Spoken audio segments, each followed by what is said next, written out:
Is Z into P negative? So we need to answer this question in the form of either yes or no. To answer it, we need to know the signs of Z and P, whether they are identical or whether they are the opposite. The first statement says that P multiplied by Z to the power 4 is less than 0. But Z to the power 4 is always non-zero, and it's always non-zero, it's always non-negative. Right? It's non-zero in this particular case because it's less than 0, and it's non-negative forever because anything to the power 4 always is either 0 or positive. So we understand that Z to the power 4 has positive sign. This means that P must be negative value. But still we do not know anything about the sign of Z, therefore we say that the first statement alone is not sufficient to answer the question, and we can eliminate option A and option D at this stage. Now let's look at the second statement, which says that P plus Z to the power 4 is equal to 14. Now we know that Z to the power 4 may be 0, but it can't be negative. It is always greater than or equal to 0.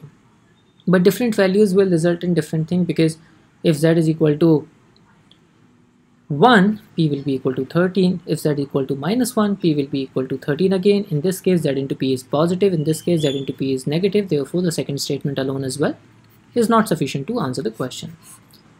The step 3 is combination of the two statements. Combination of the two statements tells us that P is definitely negative. Now, P is negative and P plus Z to the power 4 is equal to 14. So maybe P has a value that is equal to negative 15. So in that particular case, Z can be plus 1, that's one case, and Z can be minus 1 as well.